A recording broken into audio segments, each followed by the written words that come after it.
Pourquoi moi? Pourquoi? Où vais-je aller maintenant? Je n'ai plus rien. Je n'ai plus rien. Mon Dieu, mon Dieu.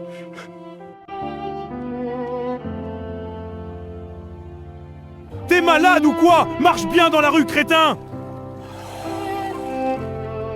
Je ne connais personne. Où est-ce que je vais aller? Liam seul était mon ami, et lui aussi m'a abandonné. Où est-ce que j'irai maintenant? Monsieur, excusez-moi, je suis sous la pluie depuis longtemps et j'ai froid. Pouvez-vous m'indiquer où je peux aller pour trouver un abri? Avec qui tu joues la comédie? Tu portes un costume à 25 000 $. Et tu me dis que tu es sans abri? Dégage, connard! Mais j'ai juste... Dégage, je te dis, connard! Ça va? Ça va? Je suis sous la pluie depuis longtemps. Et je ne sais pas où aller pour trouver un abri. Ouh, pauvre jeune homme. Viens, j'ai mon restaurant au coin. Viens, je vais te donner un café. Vous êtes sûr, vous ne blaguez pas? Non, viens. Je suis aussi une mère.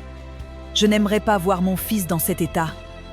Merci beaucoup, madame, merci beaucoup. Voilà, comment ça s'est passé? Ah, je compatis vraiment. Dans ce monde, nous n'avons pas tout le même cœur. Donc parfois, il faut faire attention. Merci encore, tout le monde m'a rejeté. Personne ne s'est arrêté pour m'écouter. Seul vous, vous m'avez vraiment écouté, merci. Pas de quoi. Malheureusement, je n'ai pas les moyens de t'aider plus. J'ai aussi mon fils. À cette heure-ci, il doit être au chantier. Nous n'avons pas pu rembourser les prêts de la banque. D'ici quelques jours, ce restaurant n'existera plus. Vous avez autant de problèmes, pourquoi avez-vous choisi de m'aider quand même? Et de me donner du café gratuitement alors que vous avez besoin d'argent? La bonté de Dieu nous pousse naturellement à faire le bien. On n'a pas d'explication pour cela. Depuis que je l'ai connu, c'est comme ça qu'il m'a appris à traiter mon prochain. À le traiter comme moi-même. Waouh, si j'avais encore les moyens, je vous aiderais. Mais là, Ne vous sentez pas obligé. Je le fais avec plaisir. Il y a un refuge pour sans-abri juste au coin de la rue. C'est un endroit construit par l'État. Il n'y a pas assez de nourriture là-bas, mais au moins vous aurez un endroit où vous réfugier quelque temps. Dieu fait toutes choses pour nous enseigner et nous montrer que c'est lui qui est au centre de tout.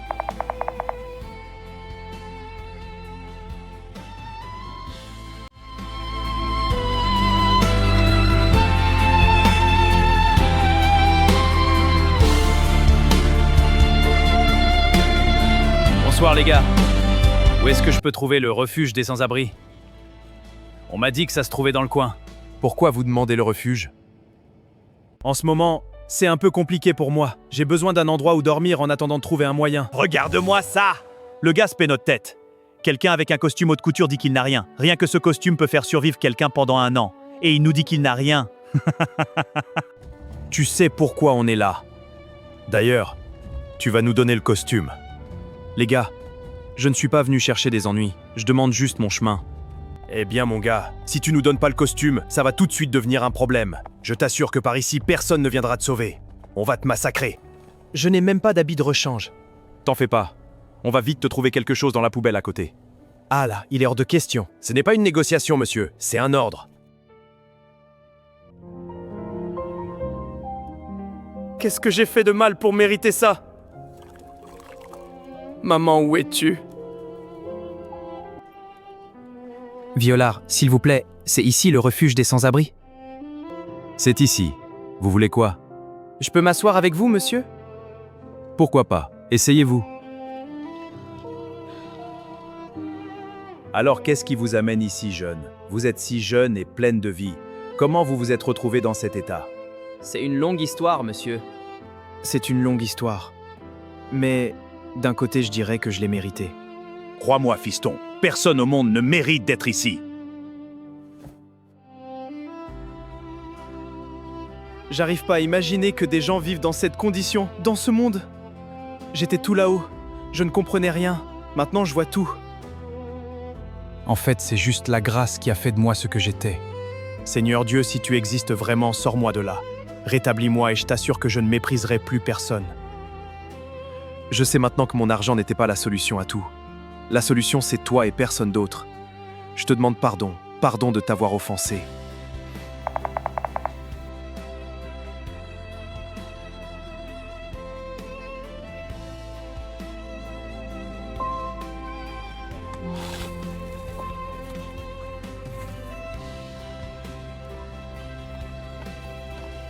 Monsieur, s'il vous plaît, avez-vous une pièce pour moi?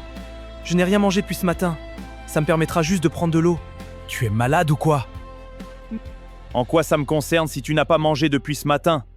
À ton âge, au lieu de chercher du travail, tu es là à mendier. Pathétique. Allez, dégage. Je n'ai pas que ça à faire. Si tu veux crever, crève. Je sais maintenant ce que ces gens ont ressenti quand je les traitais de cette manière. Quel idiot j'étais. Est-ce que je mérite encore de vivre? Combien de temps vas-tu encore me punir, Seigneur? Jésus, aide-moi, je t'en prie. Je vais mourir de faim. De milliardaire à ça. Me voilà en train de mourir de faim dans la rue. J'avais fait confiance à l'argent. Où est-il maintenant? Si j'avais placé ma confiance en Dieu, je ne serais pas là, car lui ne m'aurait pas abandonné. J'avais tout, l'argent, les femmes, tout, je sentais ce vide en moi. En fait, c'était mon âme qui réclamait Jésus sans même que je sache de quoi il s'agissait. Il n'y a rien au monde qui puisse boucher ce vide en nous. Seul Jésus le peut. Et juste après avoir découvert ça, je ne suis plus triste, parce que le vide en moi a été bouché. Et ce n'est pas l'argent qui l'a bouché, mais Jésus. Et je me rappelle aussi qu'il est écrit « L'homme ne vivra pas de pain seulement, mais de toute parole qui sort de la bouche de Dieu ». Rien que pour ça, je sais que je ne mourrai pas de faim aujourd'hui. Merci Seigneur, d'avoir placé cet homme sans abri sur mon chemin, pour qu'il m'enseigne chaque jour ta parole. Je me sens mieux maintenant, et je sais que l'argent peut m'abandonner. Un meilleur ami peut m'abandonner, ma mère ou mon père peuvent m'abandonner, mais toi l'Éternel, tu ne m'abandonneras jamais. Tout le monde m'a fui, même ma propre mère, parce que j'ai été insupportable, je le comprends. Mais toi, tu ne m'as jamais abandonné. Pour cela, je te servirai toute ma vie. Voilà, monsieur, tenez. C'est la seule pièce qu'il me reste. J'espère que ça vous aidera pour cette journée. Courage à vous. Soyez bénis. Merci. C'est la plus grande somme que j'ai reçue durant ces derniers jours.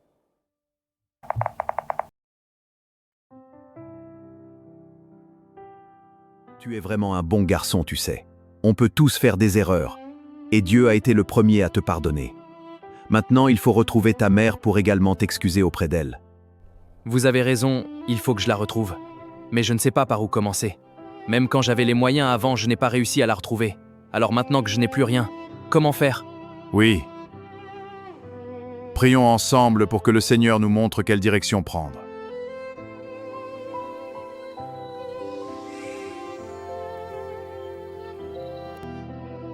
Melinda, Melina, lève-toi. il est temps que tu rentres. L'Éternel s'est souvenu de toi, il a exaucé tes prières.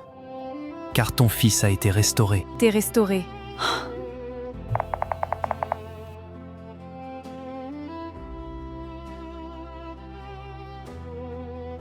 Comment allez-vous, madame?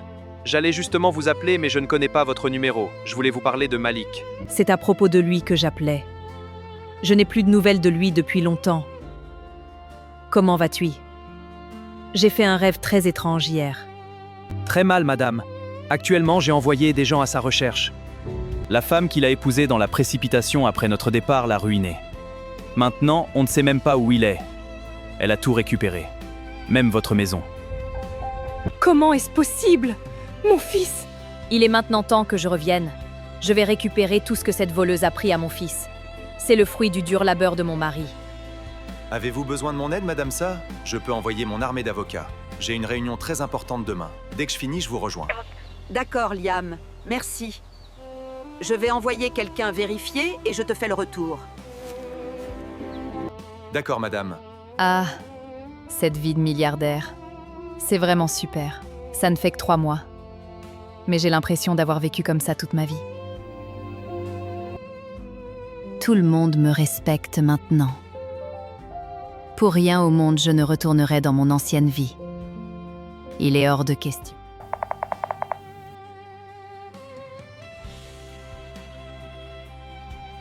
Madame, de quel droit vous entrez chez les gens de cette manière? Les employés me disent que vous refusez de sortir. Ai-je besoin de ta permission pour venir chez mon fils? Vous vous trompez, madame. Je vis seule ici maintenant. Alors sortez, s'il vous plaît. Ne joue pas l'amnésique avec moi. Tu sais très bien que cette maison appartient à mon fils Malik. Alors arrête de me parler sur ce ton.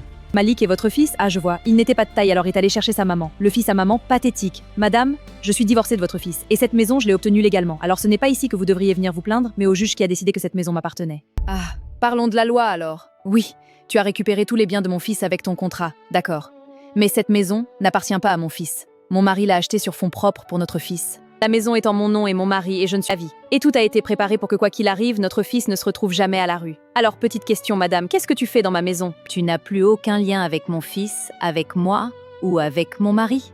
C'est impossible, cette maison est au nom de l'entreprise, donc elle m'appartient aussi, comme la société. Tu sais, j'ai mal éduqué mon fils. Je le reconnais. Je ne lui ai pas appris que la vie est dure, que l'argent ne peut pas tout acheter, et qu'il faut faire attention aux gens qui nous entourent. Mais mademoiselle, je ne suis pas Malik. Mon mari et moi venons de très loin. Nous avons connu la misère, j'ai connu la pauvreté, et des gens comme toi, j'en ai rencontré des centaines. Des gens qui ne veulent rien construire et veulent vivre des efforts des autres. Je te le répète une dernière fois, tu as installé tes parents dans ma villa. Tu es venu t'installer dans la villa de mon fils.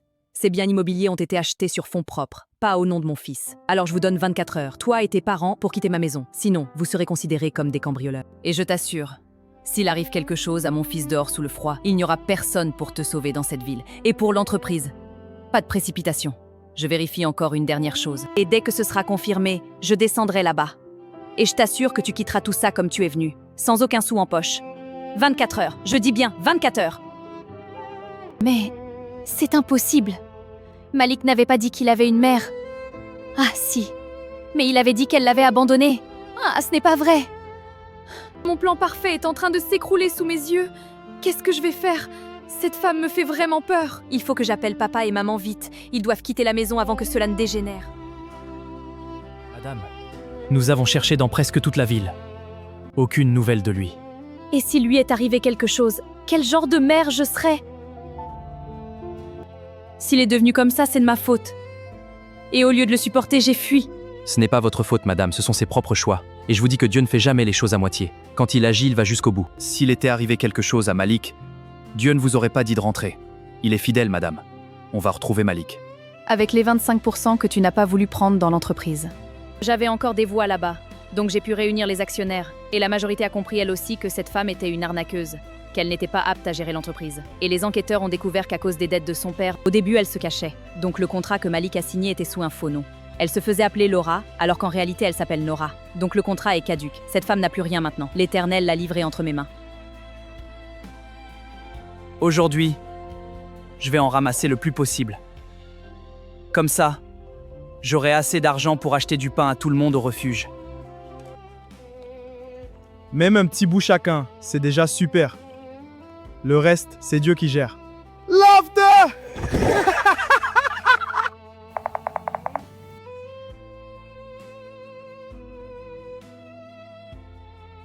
Comment allez-vous, monsieur? Je cherche Malik, le milliardaire arrogant. Vous le connaissez? Monsieur, vous vous moquez de moi? Ce qu'un milliardaire viendrait faire dans un endroit pareil? On le cherche depuis des semaines. C'est un jeune homme d'une vingtaine d'années, presque 30. Il s'appelle Malik. Ça fait 3 mois qu'il est ici. Malik, oui, je vois qui c'est. Ah, vous parlez du jeune Malik. Il est allé faire les poubelles, il ramasse des bouteilles pour les vendre, et quand il revient, il achète du pain à tout le monde. Ce jeune homme est totalement le contraire de ce que vous décrivez. C'est le dernier refuge que je visite. Il s'appelle aussi Malik, mais qu'il partage son pain avec vous, et qu'en plus il fasse les poubelles. Je pense, monsieur, que ce n'est définitivement pas l'homme que je cherche. Peut-être qu'ils ont juste le même nom. C'est presque l'heure à laquelle il rentre. Vous ne perdez rien à l'attendre. Au contraire, si ce n'est pas lui, vous repartirez simplement. Vous avez raison. Je vais l'attendre. Venez tous! Dieu nous a fait grâce aujourd'hui. J'ai assez de pain pour tout le monde. Ce n'est pas vrai, c'est... Malik? C'est vraiment toi? C'est toi, Liam? Liam, mon frère, vous n'imaginez pas combien vous m'avez manqué. Liam, comment va ma mère? Pitié, dis-moi qu'elle va bien. Liam, où est-elle? Calmez-vous, monsieur. Elle va bien. Quoi? Comment tu m'as appelé Liam? Tu n'es plus mon employé, tu es mon frère, je tiens vraiment à m'excuser. Je te demande pardon de t'avoir traité de cette manière. Je trouverai un moyen de rembourser tout cela auprès de toi. Ne t'en fais pas, comme tu l'as dit, on est frères, pas de rancune. Le meilleur cadeau que tu m'as donné, c'est ton changement. Je ne veux rien d'autre.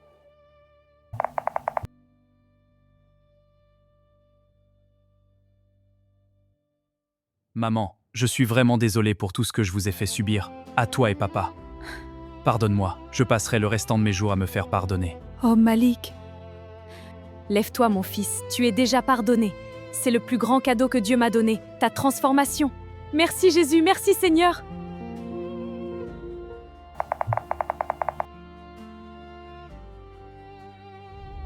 Mais vous vous prenez pour qui pour entrer dans mon bureau sans frapper?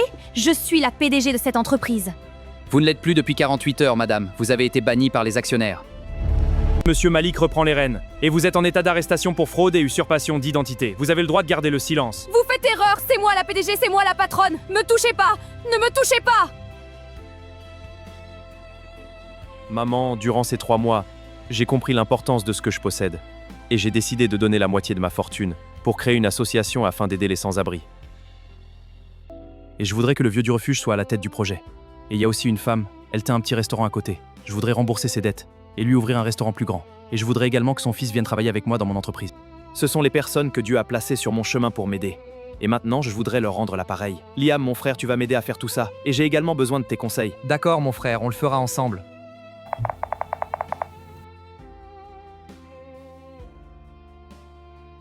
Durant ces 3 mois où j'étais miséreux, c'est là que j'ai connu le vrai bonheur. Et oui, l'argent ne fait pas le bonheur, c'est Jésus qui fait le bonheur, car lui n'abandonne personne. L'argent est un instrument et rien d'autre.